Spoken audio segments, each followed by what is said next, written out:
Hello, welcome everybody. I'm Carlotta Besozzi. I'm the Director of Civil Society Europe, and I would like to welcome to this policy debate around the vision of the European political parties on the role for civil society in protecting European democracy. As you know, democracy is quite a discussion around democracy are quite a hot topic for the moment. There is a Eurobarometer survey that shows that democracy is a core value for EU citizens that want to see it defended in the next European Parliament elections. And we have seen also discussions around the defense of democracy, in particular defending it from foreign interference. So a thriving civic space is really an important pillar for a healthy democracy, and civil society actors, they have an important role in the promotion and protecting of the democracy, the rule of law, and fundamental rights.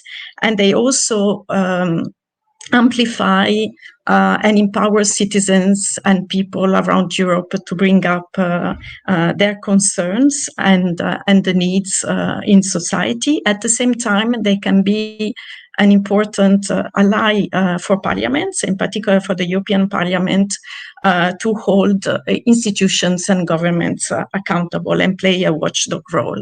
But we've seen increasing challenges for civil society at national level, in the European Union, to contribute to policy making. In particular, we've seen an increase of threats and attacks to human rights defenders, civil society activists, an increase in legal and administrative barriers, and also more difficulties in access to funding and less openness of the decision-making process and of institutions in general. And all this is documented, for instance, in the rule of law reports, but has also been raised by European Parliament resolutions and by recent documents from the European Commission, and also by the conclusions of the Council of the European Union.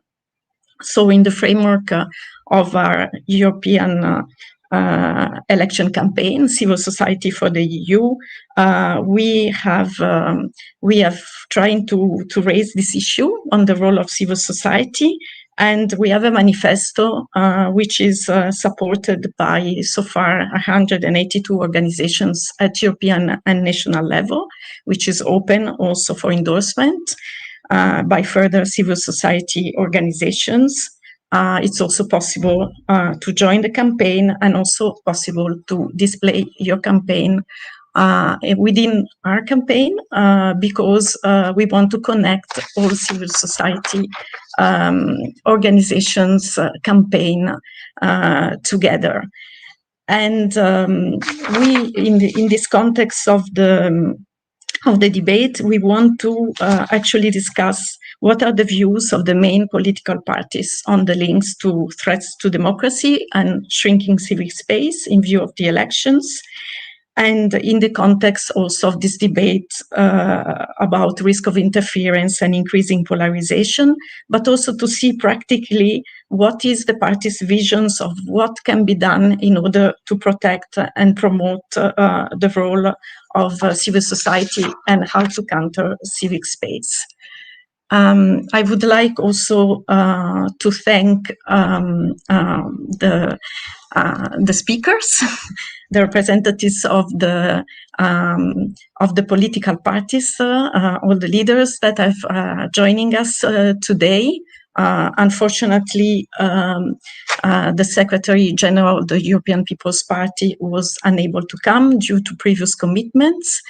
And also, I would like to thank our supporters for the campaign, who enable us to organize this and the campaign in general. So Foundation Civitates, but also the European Union through the SERVE program. So we will have 2 rounds of discussions with the speakers here, and then I also invite you all to put your comments and questions in the chat, and which we will take into account for the final part of the discussion. So I would like to present to you and thank again the speakers to this open debate. So Benedetta De Marte, who is the Secretary General of the European Green Party, welcome. Diederik de Schatzen, who is the Secretary General of the Alliance of Liberals and Democrats for Europe. Giacomo Filibeck, Secretary General of the Party of the European Socialists, and Walter Bayer, who is the President of the Party of the European Left. So welcome to all. And without further ado, actually, I will start to ask you a question. So my first question is I will start with Benedetta. My first question is if you can give us a little bit your view on the current state of play of threats to democracy and the rule of law in the EU. And if you can tell us a bit what are the risks that you see, or maybe even opportunities that you see in view of the upcoming elections. Thank you, Benedetta. The floor is. Thank you, Carlotta, and nice to see you all. Thank you very much for this invitation, which is very appreciated on the side of the European Greens. As always, I unfortunately am the only woman representing political parties, which is a sad observation that I have to do at all debates to which I am invited with other political forces, but I'm very glad that at least Carlotta is here with me to accompany the female part of this debate. I would like to start by saying that indeed, I think as never before, maybe in the last decades, we see a lot of dangers for democracy, not only in the world, of course, where unfortunately the observation is that democracy and number of democratic countries is unfortunately shrinking and democracy is being deteriorated. But and this is the topic of our debate also in Europe and inside the European Union. So it is something that it is absolutely worrying, and for which we can provide many examples that do not only relate to the usual, let's say, suspects that we point and we have been pointing fingers to in the last years, like Hungary, where the rule of law and democracy continue to be under very severe threat, but unfortunately enlarges also to other countries, not only where the far right,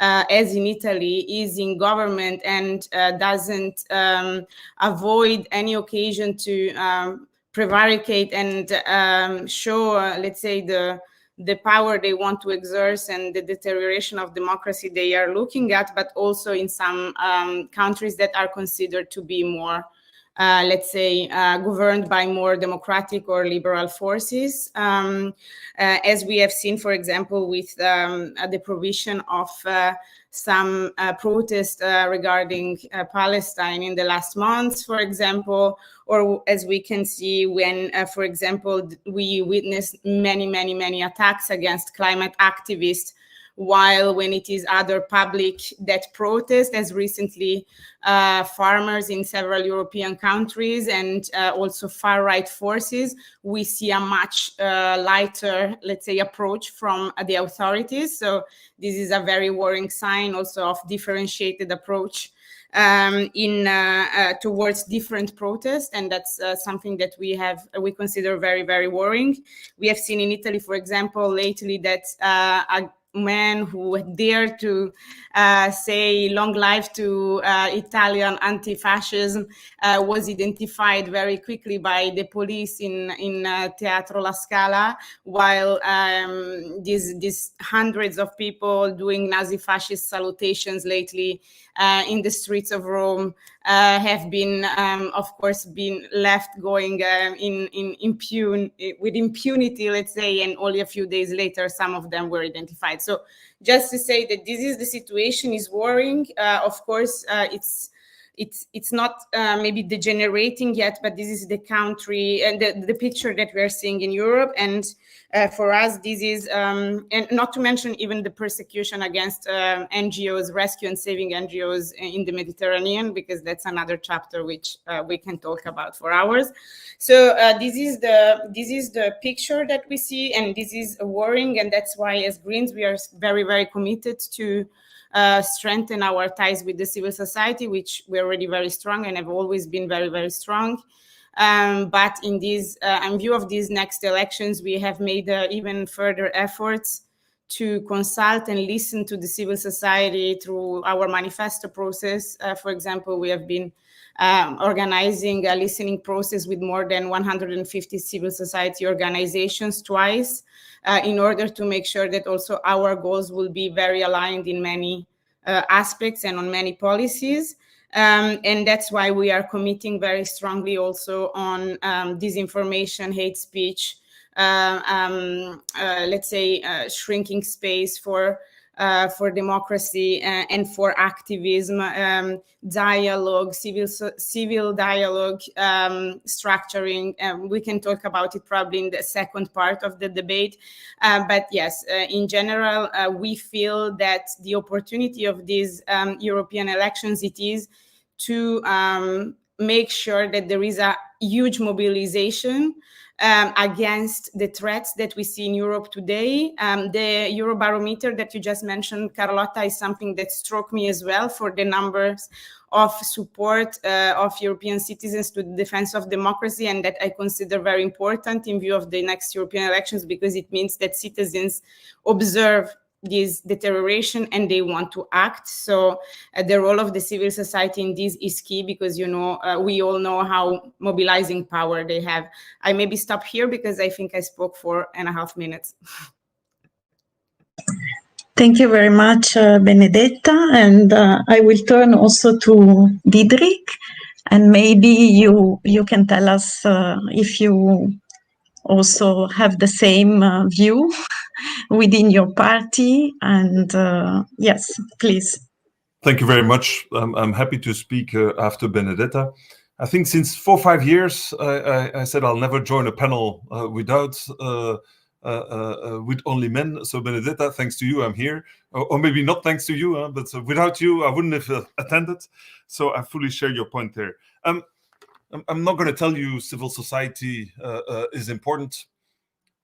Civil society is essential. It's a trio. EPP is not there. I think they could have said maybe, but they're not there. It's a bit of a trinity where you have politics, you've got the business sphere, but civil society is essential. And we notice, I would argue in our political family, we have quite a lot, even some civil society movements that become political parties. I think especially in Hungary, we have that in Slovakia too. And we've seen with the recent crises we faced, be it Ukraine, be it the pandemic, is that the role of civil society is maybe more than politics now a way to change the world. I think several of us want to change the world. In our case, we're very focused on changing and reforming EU. And there are several ways to do that. Politics is one, but engaging in civil society is another one. And I think, and that I can't back up by studies, but I have the impression that there's a lot of involvement, and probably more involvement now in civil society than in politics, so that there's even a bigger role and a bigger necessity to cooperate. And I think it's a little bit close to our DNA as a political party. And I think maybe as an example, our manifesto.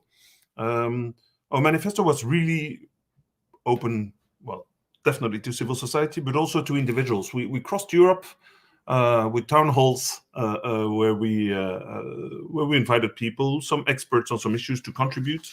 I think a couple of your members participated too. We work a bit more with the Youth Forum also and the European Women's Lobby. But I think all these contributions just participate to better policy, to better ambitions. So voilà, you're not essential, you're not an important part, you're just you're not just important, you are one of the core elements. What we are trying to do, and maybe if I have to prioritize this, is we need civil society mostly to really slash corruption and the mishandling of power. Benedetta briefly mentioned Hungary.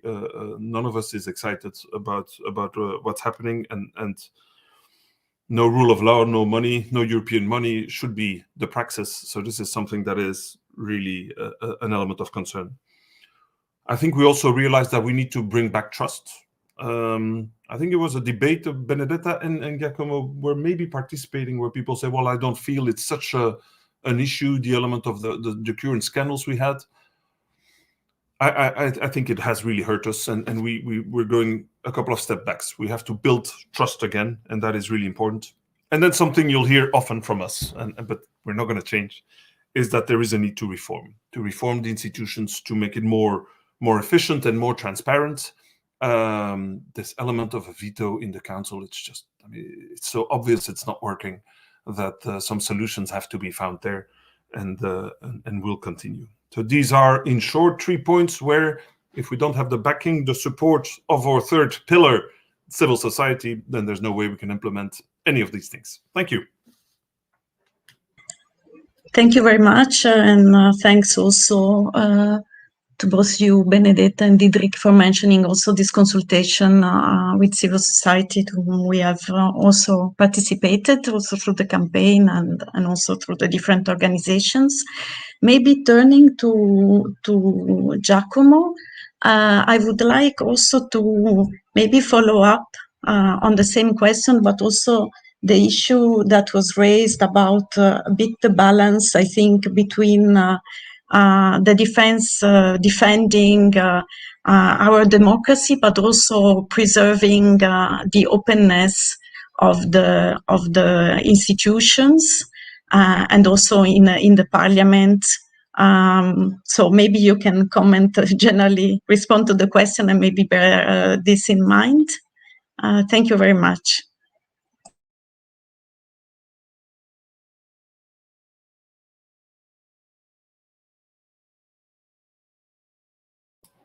Sorry, yeah, you're muted. Sorry. Yes, I was very diligent in putting mute on my while the others were speaking, and I forgot to turn it on. Thank you very much for the invitation. Thank you for organizing this panel. As the composition of the panel in itself is also a political issue, as Benedetta rightly pointed out at the very beginning, for lack of full gender parity, if you want, among the leadership of the political families. I would also allow myself to say that it is unfortunate that our friend from the EPP is not present here today to discuss with us.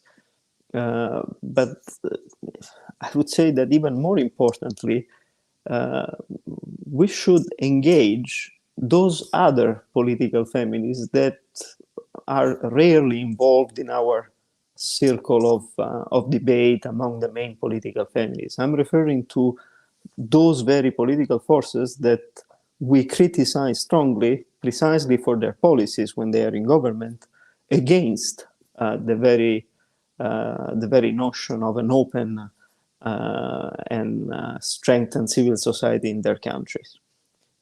Because when it comes to the EPP, I'm fully confident of the democratic credential of our colleague, the Secretary General of the party. I am not fully confident on some of the member parties of the EPP that with their complacency, with their openness, and with their willingness to cooperate with radical right-wing nationalist political movements, have de facto contributed to bring down the level of democratic tools within some European countries. This is very concerning. But again, I think we should involve the leadership of the other groups, the other political parties, because we need to engage and expose them to the wrongdoing that, in the context of rule of law, freedom of the press, democratic participation, active citizenship, and all the set of tools that a vibrant civil society can represent in our communities mean to all of us.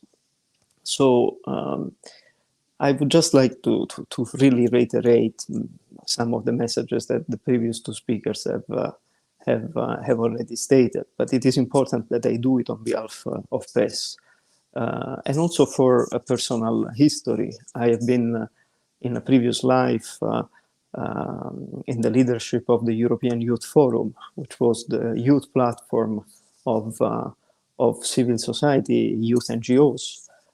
So I spent many years trying to represent their requests, their demands, their needs, and try to make sure that their voice was heard at the level of the European Union. And if you are a member of the European Union, if you represent a member state of the European Union, you cannot violate fundamental rights and the rule of law and call yourself still a pro-EU government. You cannot undermine democracy and call yourself a democrat itself. And you cannot continue to shrink the civic space and call yourself as a political movement that represents citizens, because these are contradictions in terms. And our task is to fight it. These European elections that is upcoming will be seriously about the destiny of the European integration project, I believe. And I think that all this debate that has started about Hungary and Article 7, because they are blocking the financing of our help for Ukraine, it's signaling that for some years we have been maybe shy or a bit blind, because it can not only be because of the support that we really need to give to the Ukrainians, that we should try to strip their voting rights in order to marginalize them and to make them inoffensive within the way the European Union decision-making works. We should have done this before. We should have done this when they have been neglecting plurality of media in Hungary. We should have done it when they have been de facto bent the judiciary power for the benefit of the political elite that run the countries under the Viktor Orban regime. Hungary de facto is, I cannot, in all honesty, call it a functional democracy, because it is not. And they are still a member of the European Union.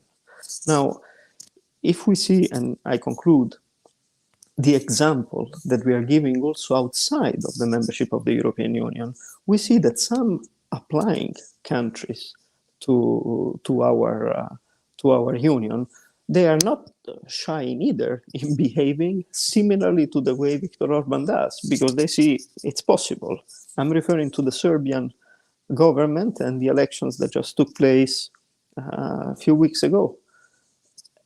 It is really worrying because it is the credibility of our own project that is at stake. If we do not manage to be credible within our own union, how can we carry the flag of democracy, of all the values that were at the basis of our integration project? How can we make this strong and alive for the younger generation that are living in this time of uncertainties? This, I believe, is the task that we have ahead in the European election campaign. And I believe that as PES, we will focus a lot on that in the upcoming months. Thank you very much, Giacomo. Walter, you've heard also that the issue of Hungary, obviously also after yesterday's vote at the European Parliament, is coming up a lot. But maybe you can tell us a little bit the views of your party on the general state of play of democracy also beyond, and what are your priorities there?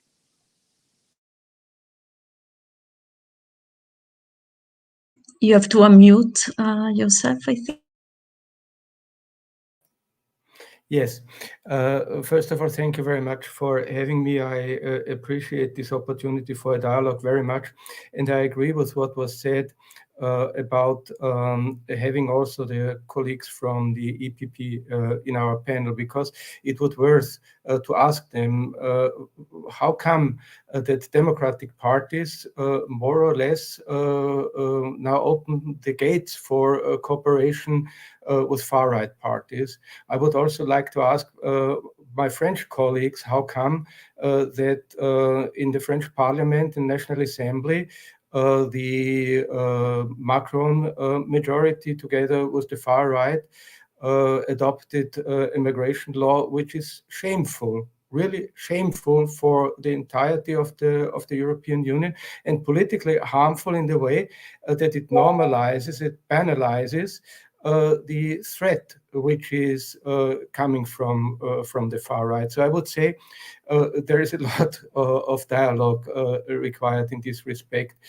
I think indeed democracy is in a state of emergency. If I should explain, so to say, the particularity of our point of view on the issue, I would emphasize two aspects. One aspect is no compromise, no compromise on values, on human rights, on rights for migrants, on tolerance, authoritarianism. All these things, we must be clear.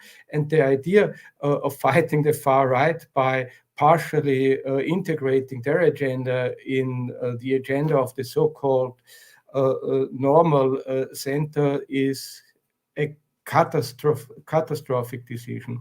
And secondly, I would like that we are a little bit more humble in the discussion, because the rise of the far right actually has to do with the social situation in our countries. 80%, according to Eurobarometer, are concerned about the cost of living crisis, are concerned about the future of themselves and of their kids. We have a crisis of houses, and fighting the rise of the far right, in our opinion, requires a strong and determined social agenda, meaning people have the right for a dignified life, and politics have to deliver this. And if politics don't deliver, that opens the floodgates for the far right. This is the situation. And that's why we should not be too self-confident if we are not able to address the social worries and the economic worries of large sectors of our societies. And finally, I would add one aspect which also has to do with democracy and the state of democracy. Benedetta rightly pointed to the, so to say, biased composition of our panel. But of course, it's not only about the panel, it is about the situation of our societies. Democracy starts on the workplaces, democracy starts with the access to public services, democracy starts with the representation of women. All this is required. And if we live in states in which, like in Austria, 5% of the population own 50% of the wealth, what kind of democracy is this?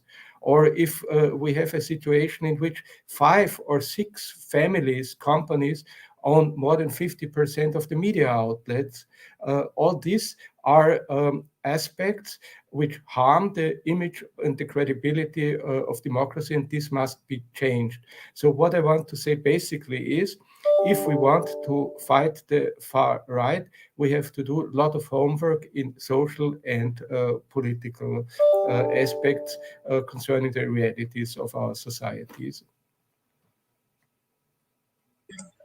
Thank you very much. Indeed, one of the issues related to to the spread of the far right are also linked to the attacks to civil society. And in this context, in this second round of questions, I would like to focus a bit in the proposals that we included in our manifesto for a civil society strategy and for an agreement at EU level on civil dialogue, civil society strategy, also including measures to protect human rights defenders. And I see also that there are in the chat there are a number of comments about, for example, a recent vote at the European Parliament and so on a resolution that was sort of attacked also on civil society. So I would like, first of all, to ask maybe to come back also to Giacomo on this, if you can tell us what is the view of your party about the manifesto and about the measures that are necessary to support the role of civil society, and what can be done also by political parties in order to prevent and fight back when there are attacks on civil society. Thank you. So thank you very much. If I would, before proceeding with the answer, I would like to share with you some quick figures from our consultation process that illustrates that also ourselves at PES are very eager to make sure that civil society organizations are involved in the shaping of our own policy proposals. We reached out in the past months more than 270 organizations with a wide range of different focuses. We received feedback from over 110 organizations, amounting to 550 policy priorities and measures that we have somehow we are incorporating in our own documents.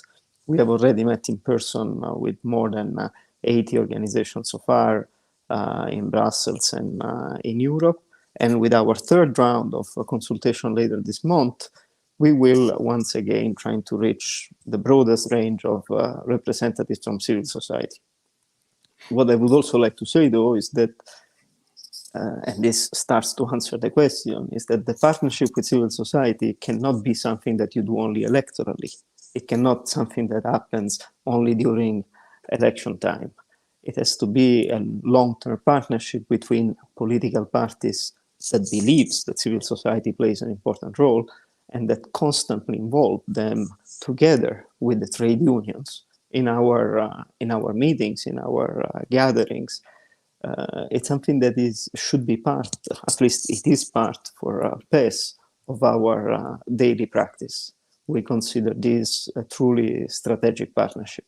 And that's why it is imperative that we recognize the central role that civil society can play in safeguarding democratic societies. Those organizations from the civil society world are the bedrock of democracy, advocacy, and social progress. They act as a bridge between elected representatives and very often neglected groups, trying to ensure that fundamental rights are reflected in policies at the European level and that those marginalized groups have a voice and are represented. They also work tirelessly to build the active citizenship that is essential to the functioning of good democracies. And to ensure that all of this can continue, we will push for policies that protect and strengthen it. And we will support the increased and real involvement of civil society in policy-making process, as you call for in your own manifesto. I will just like to point out a few bullet points of what we have adopted in our own Congress resolution in Malaga in November 2023. which serve as a basis of our manifesto that will be adopted at the Congress in Rome on the 1st and 2nd of March. First point is that we want to promote active participatory citizenship that recognizes the value of engaging with civil society at all levels and in all institutions, and reverse the trend of shrinking civic space by strengthening the recognition, protection, and engagement of civil society actors. We want to play a leading role in shaping the forthcoming democracy package to ensure that it is in line with our values. Civil society must be supported and celebrated, not restricted and stigmatized, because protecting and promoting democracy means protecting and promoting civil society itself. And then we need to see that the newly agreed anti-SLAPP directive is implemented to protect civil society activists and like-minded actors as free media journalists. All of these are just a few points that I hope represent and explain how much aligned we can be in our way of looking at this debate. There is no healthy democracy if this partnership between politics, institutions, and civil society representative is not healthy, is not alive, is not vibrant. So we will keep fighting for this at the level of the European Union. Thank you very much, Giacomo. Yeah, I would like to ask also the same question to Dietrich. And I see also a comment on the chat linked to that says that civil society is always framed by EU institutions as a passive and receptive space rather than an active contribution to policy making, and that parties should recognize the power of citizens in civil society. So maybe that's a good question. Yeah. Thank you. It's funny, I had spotted that comment from Martina too, and I think that's what I meant in my intro, where I don't want to say that civil society is important. It's much more than that. So Martina, I fully agree. It's not a nice thing to have or a better way to make policy. It's just essential, and you cannot make policy without the input. So that is a very valid point. I'll have to apologize, as you know, Carlotta, that I will have to leave a bit quicker. But of the things I really want to say, maybe on the good news first, is that I've read your manifesto. Okay, maybe it was a bit linked to the fact that I was preparing for this one, but there are some matches in your civil society strategy. I think I mentioned it before, but you know that in our manifesto that hasn't been adopted yet, so you get a scoop here. But we do have in our section on reform of the institutions is really an element of protecting obviously the right to association and assembly, but really to protect civil society. And this links to a point which was, I think it's called Hilmi, or that it's also, there was one, yeah, on often also on LGBTI associations that are often one of the first indicators of when they attack civil society. It's often that way that you can see how the extremes are trying to take over civil society. And I think that is why, yeah, it was Aisling Rady I see now.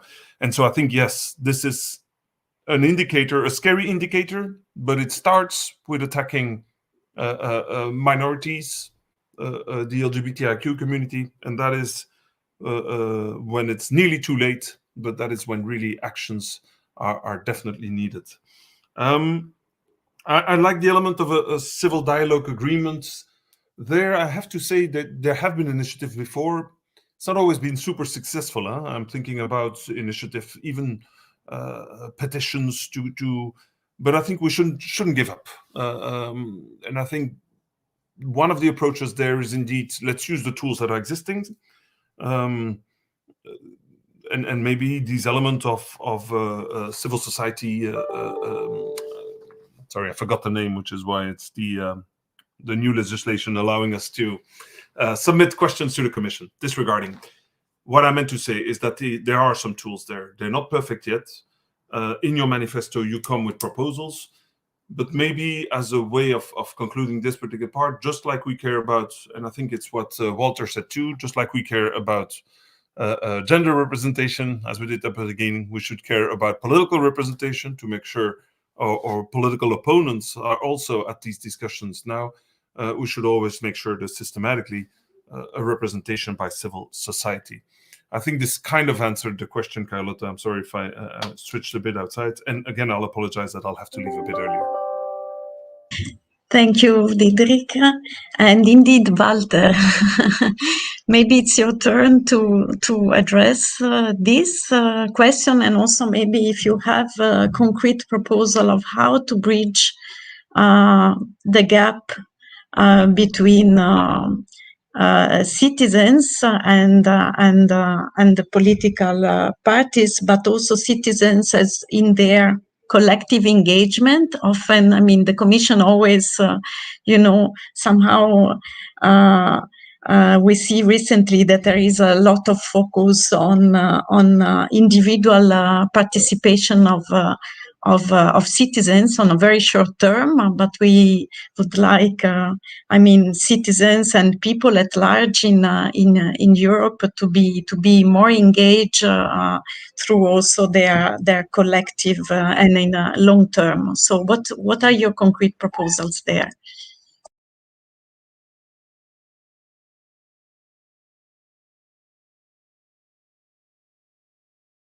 Please unmute yourself. Julian said in the chat said that the manifestos are weak in addressing the issue of racism.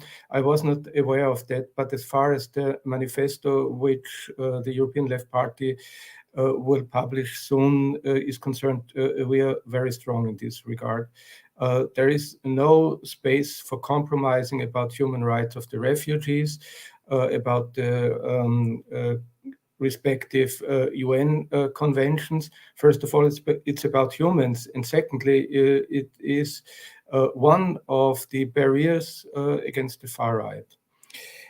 Secondly, I want to say that, and of course this applies particularly and also for the LGBTQ rights as well. When it goes against minorities, it's the first step of depriving the majority of democratic rights.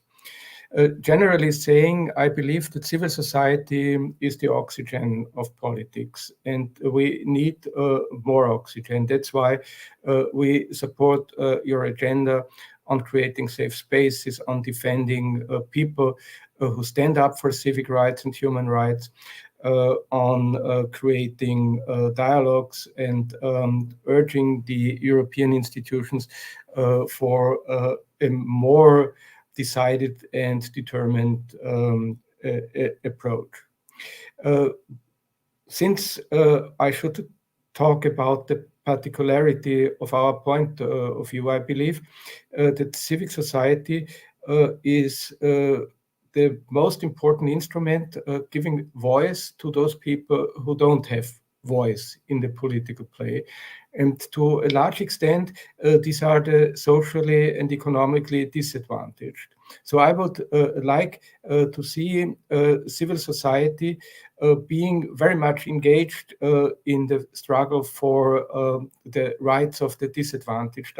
Last week, I met the Pope in Rome in a private audience, and he also addressed this issue that the criteria of politics is to listen to the cry of the poor and to listen to the cry of the earth. This is the challenge for both the institutionalized politics and civil society. And finally, I would like to address your question: how can this connection between politics and civil society can become vivid? I strongly believe in two things. One thing is we need an understanding of politics, that politics has to serve the people. That means politicians have to listen, politicians have to be responsive, and politicians have to be humble.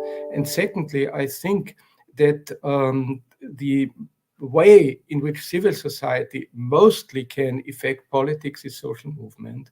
That's why in our consultation process, we were very much attentive to listen to the social movements, to the anti-poverty network, to the trade unions, which play a very, very decisive role in defending the rights of the people and also in defending democracy. So I would wish that civil society understands itself more also as an instrument of mobilizing people, of creating pressure. And by the way, if we had more pressure, we could more easily change, for example, attitudes which exist in the People's Party and also in some liberal circles towards the radical right.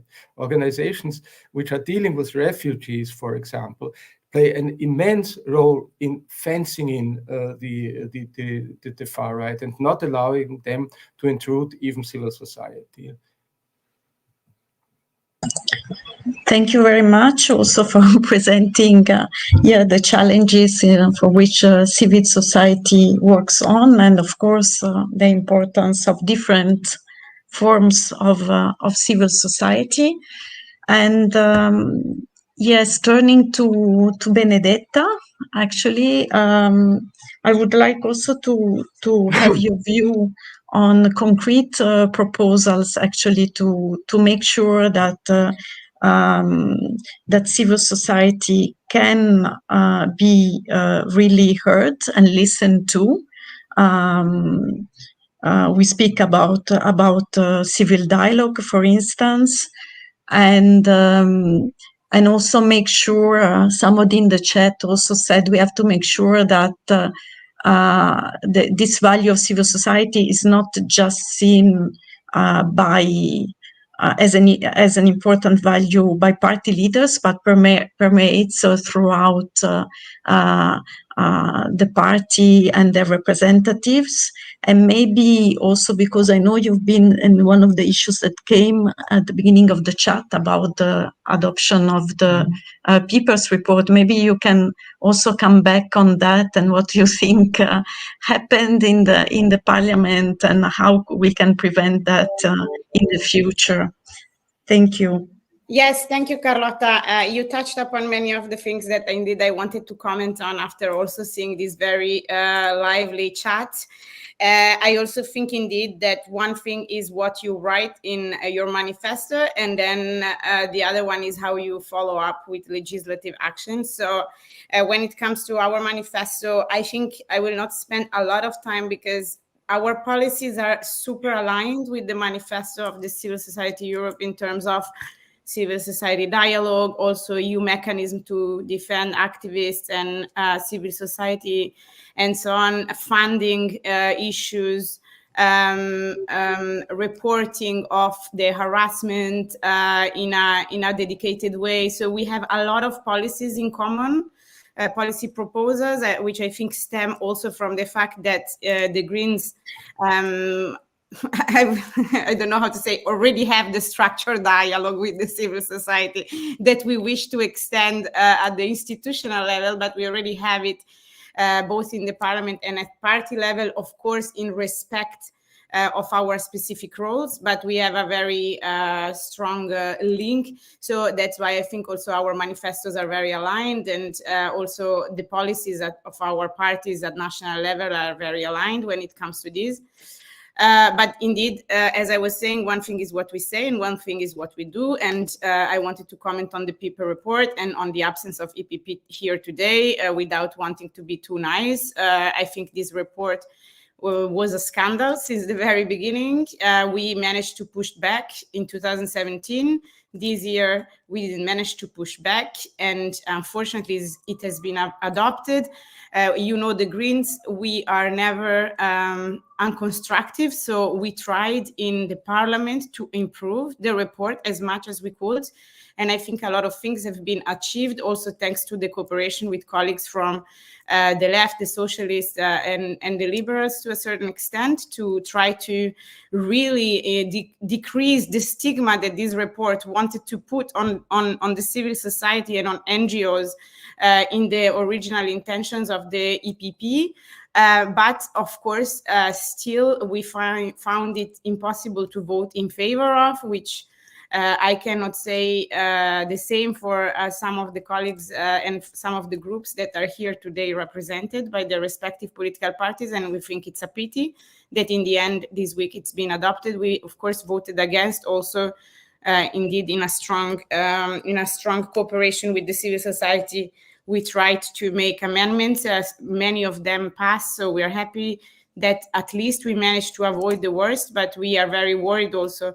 And this links me to something else, and this links me to what Giacomo also said at the beginning about being sure that EPP is, like vowing and working in favor of democracy and sticking to the same values we stick to. Well, if I read their leaked manifesto and how it starts on migration, and how they have been behaving in many national countries where they are really facilitating the arrival of the far right in power and making it possible. And I'm sorry to say, this is also the case for some of our liberal friends, because we also have to point fingers where it hurts. I'm not sure. And I'm not sure. And then allows me to also touch a little bit on migration, which I think it's at the core of our preoccupations as well. As Greens, you know that we did always our best. Indeed, also on the Migration Pact, we didn't shy away from trying to make it better, always with the same constructive approach I was saying at the beginning. But we are super worried. I cannot preempt the vote of my political group, but for sure, as European Green Party, we are very preoccupied. We are very preoccupied by, indeed, these tendencies also within EPP, but also to a certain extent in other political family of criminalizing migration, criminalizing the NGOs. And for us, it's a priority to instead really recognizing their role, acknowledging that they are actually playing the role that the public should play and that states and the European Union should play. So yes, I just wanted to react on a couple of things that I had seen in the chat. Of course, I agree with a lot of what my colleagues said about also, the fact that today social inequalities and the fact that a part of the society, it is excluded by decision makers. The representativity issue is also a very big one in our society, and it's a huge one that we have to tackle as well. So like exclusion through social inequalities, but also exclusion because you belong to minorities or diversity. It's a major issue, and again, it's a place where the civil society can help us continuously to make sure that we bridge this gap that there is between decision makers and the citizens. And that's why we should really strengthen their role. And that's why also indeed what the European Greens will do and have always been doing, but will continue to do, is to strive to make the role of the civil society, both in Europe and a national level, stronger and stronger, instead of weakening it by adopting reports as the one that unfortunately we have seen adopted in the last week in Strasbourg. And I'm sorry, I would have loved to speak even more, but indeed we are coming to an end. Yes, indeed, we are coming to an end. Maybe I can ask each of you to give a key word about what is needed next from your side, key initiative for civil society. Maybe starting with Walter.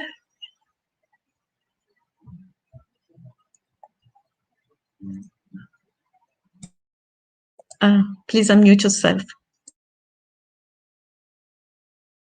Yeah, it's for the third time that I started muted. Yes, if you ask me what would be the next initiative, it would be supporting civil society movements against the far right and in solidarity with the migrants. Okay, thank you. Giacomo? As I said, our partnership is something that has to go beyond the electoral time. And we believe that it's only through a permanent dialogue, that we empower civil society organization to have an impact in policy making. This, I think, it's a task that we need to continue perform at the level of the Party of the European Socialists. Thank you very much. Benedetta, your last word. Yes, once again, I believe our next common and joint fight must be the one of mobilizing the society towards the next European elections. I really think that together we can mobilize a massive movement of people to vote for democratic and progressive forces. So I hope that with these last words, I can invite you to really support in this all together. Thank you very much, and thank you to all the speakers today for this very interesting lively debate. Thanks to all the participants also for the very interesting questions and comments that you put in the chat, and for your participation. On behalf of the social platform and Civil Society Europe, who are coordinating the Civil Society for EU campaign. So we hope we will continue within that campaign this discussion. Hope to see also all the what we heard from the political parties reflected in their manifesto and future activities towards the election campaign, their election campaign. So with that, I would like to wish you a very nice day, and thanks again for being with us for this discussion, which I believe is the first discussion we had with civil society. So we were very pleased to have you all here with us. So thank you again, Benedetta, Giacomo, and Walter, and also thank you to Diederik, who had to leave a few minutes earlier. Thanks a lot. Thank you very much. Thank you. Bye-bye. Bye-bye.